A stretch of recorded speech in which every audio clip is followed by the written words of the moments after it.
niat itu atau imajinasi kita itu benar-benar bisa mewujudkan sebuah realita gitu. Seni segala ketidakmungkinan. Karena si Habib Mas Habibie ngomong fisika ini kan aku yo punya tanggung jawab kayak asem tenan lah.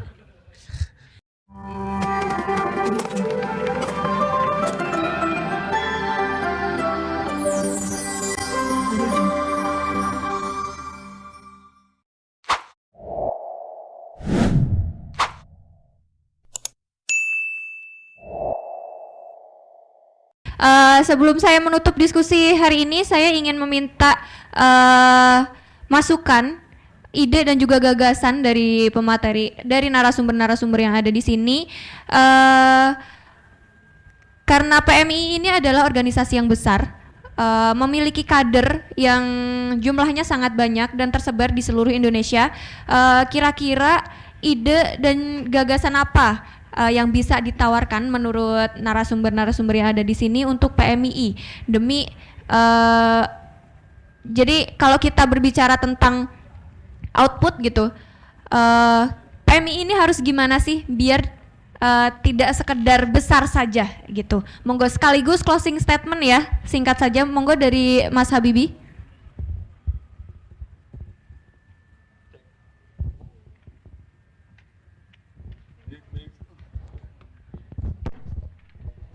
Oke, pertama yang paling mesti harus berubah dari setiap kita sebagai keluarga besar PMII yang sering, kalau saya pribadi atau beberapa teman-teman yang sering ngobrol, kita itu sering kena mental block.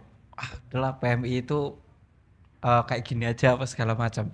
Menurut saya ini yang mesti harus dirubah sekarang gitu, bahwa kita jauh dari dunia profesionalisme apa segala macam. Itu menurut saya harus dirubah dari sekarang.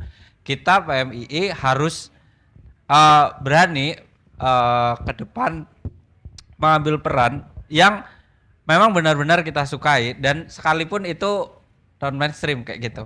Bayangkan saja misalnya sebentar lagi ini ya Rumah Besar Nahdlatul Ulama ini kan 101 abad gitu ya. Pasti banyak tantangan, pasti butuh resources yang relevan dengan zamannya kayak gitu. Hari ini aja misalnya website PMII masih dilakukan oleh pihak ketiga gitu.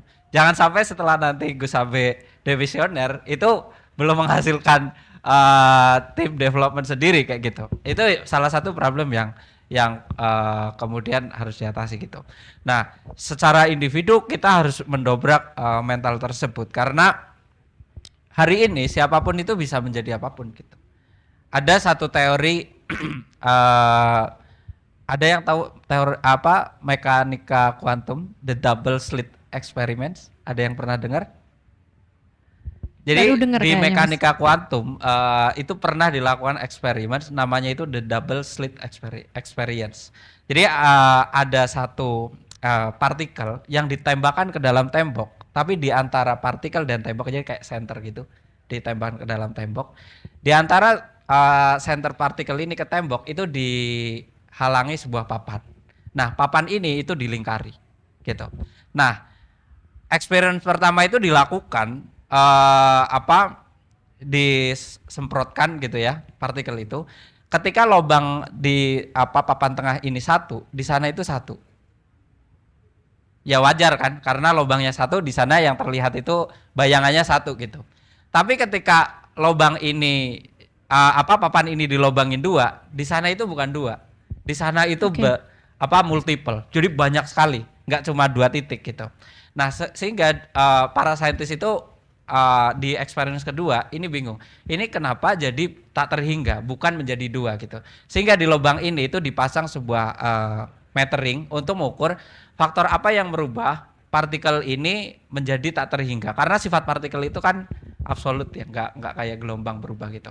Nah, kemudian ketika diukur yang tadinya tak terhingga disenterin lagi, itu menjadi 2, bukan menjadi multiple lagi, karena ada metering ini.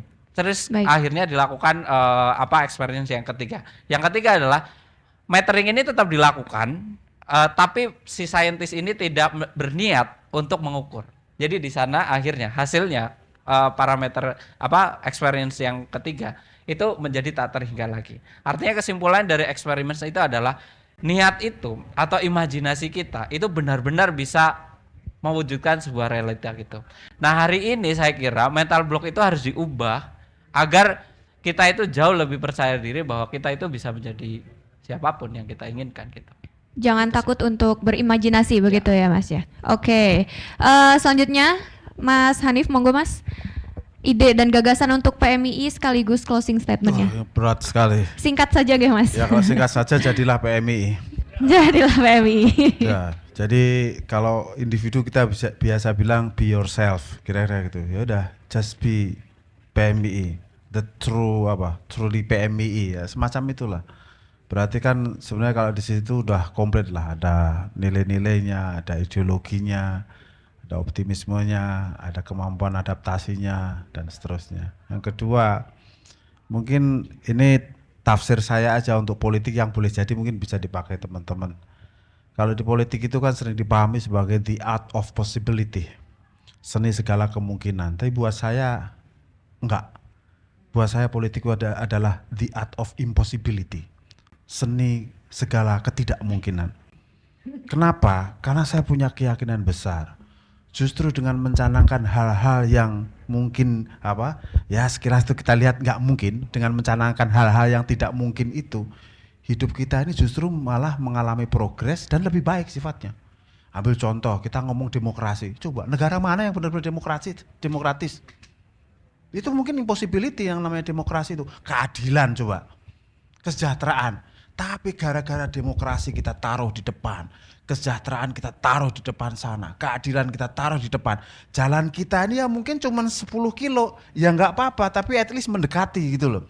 Daripada kita jalannya melenceng jauh-jauh. Itu maksud saya the art of impossibility. Jadi saya kira PMI kan punya visi dan cita-cita besar gitu. Jadi kalau misalnya dimulai dengan menjadi diri sendiri, di kedepannya kan sudah ada lah, mau kemananya itu sudah ada. Jadi saya yakin, yang penting tadi juga si Habibie udah nyinggung juga, nah kita harus percaya diri.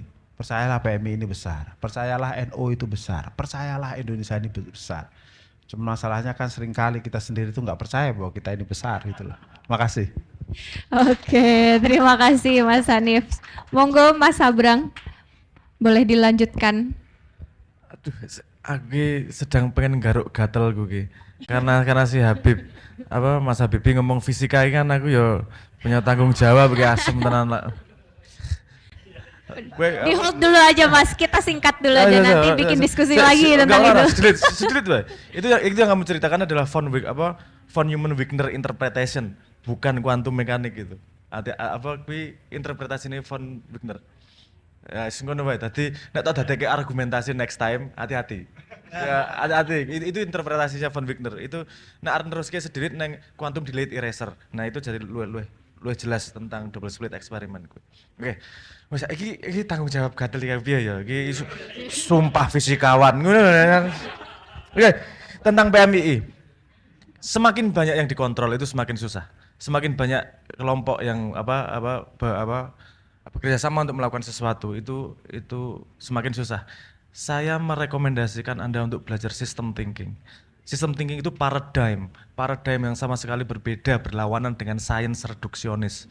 Itu baru muncul 15 tahun terakhir menjadi paradigm yang cukup fundamental. Ini beda sama design thinking. Kalau design thinking itu sub proses, itu sub framework. Kalau sistem thinking itu paradigm. Itu berasal dari chaos theory, dari sistem teori, dari game teori. Itu cara memandang holistik, mulainya dari holistik. Kalau sains kan mandangnya dari reduksionis dari kecil. Kalau kita ngomong sistem, kita nggak bisa bikin asumsi ceteris paribus. Yang kita ngelihat satu tempat, lainnya dianggap tidak berubah. Kalau kita ngelihat sistem, apalagi segede PMII, Anda harus bisa bikin mapping sistem dinamiknya. Paling gampangnya gini, saya kasih contoh sedikit. Dalam melihat sebuah fenomena, itu ada 4 layer yang terjadi. Ada layer peristiwa, ada layer pola, ada layer structure, dan ada layer mental model. Perubahan akan terjadi pada titik ungkit di salah satu 4 ini. Titik ungkitnya semakin ke bawah, perubahannya semakin besar. Dan semakin susah melakukannya. Makanya kalau kamu melihat, enggak enak, saya enggak pengen ngomong pemerintah. Ada sebuah pihak, apa namanya, misalnya bikin peristiwa-peristiwa, apa bikin pelatihan, bikin peristiwa ini. Kalau Anda melihat dari sudut pandang ini Anda akan lihat perubahannya akan sangat sedikit karena leverage point pada peristiwa itu hanya menggeser sedikit. Tapi kalau leverage point pada structure Anda akan mengubah banyak. Nah, kalau Anda mengurusi 1 juta orang, nggak mungkin Anda bikin peristiwa 1 juta. Nah, aku mungkin bikin peristiwa 200.000. Maka yang harus diperlukan dan dipikirkan adalah bagaimana strukturnya yang dibangun nih. Kalau strukturnya udah benar, pola yang terjadi akan menyesuaikan dengan struktur itu. Kalau polanya sudah seperti itu, peristiwanya akan muncul dengan organik. Itu yang terjadi dengan semut. Itu yang terjadi, mereka bisa self-organize. Jadi menurut saya betapa pentingnya ilmu untuk melihat sudut pandang, cara pandang, jarak pandang, dan resolusi pandang untuk melihat sebuah sistem agar Anda bisa merespon dengan tepat. Ini bukan rekomendasi mudah, tapi justru rekomendasi PR. Karena hanya tantangan yang bisa membuatmu lebih maju. Matur nuwun.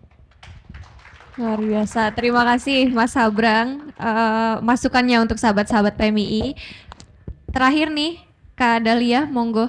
Ya, teman-teman semua kalau sudah masuk PMI itu sudah punya satu variabel kesuksesan. Jadi seperti yang saya sampaikan tadi, menurut saya variabel kesuksesan saya ya karena saya jadi bagian dari organisasi ini gitu. Jadi teman-teman tinggal mengembangkan diri dan melihat pola-pola tadi seperti yang sudah dijelaskan untuk kemudian mengadopsi dan mengimitasi pola-pola itu ya. Jadi jangan khawatir supaya dengan masa depan gitu ya, apakah pilihannya sudah benar atau enggak. Sudah sangat benar kalau sudah ada dalam forum ini, tinggal kita mengembangkan diri aja dan saya doakan semuanya sukses. Di sini Amin. sudah ada contoh-contohnya, tinggal silakan pilih Anda mau ikut pola yang mana. Assalamualaikum warahmatullahi wabarakatuh. Waalaikumsalam warahmatullahi wabarakatuh. Alhamdulillahirrabbilalamin. Sahabat-sahabat, diskusi hari ini dengan berat hati harus saya cukupkan sampai sini karena selain narasumber tidak bisa merokok, kita juga sudah mulai kehabisan waktu. Jadi apabila ada pertanyaan-pertanyaan lain bisa kita diskusikan di luar forum. Dan sebelum kita akhiri forum ini masih ada penyampaian plakat untuk para narasumber. Penyerahan plakat. Oh, maunya itu, Mas. Oke.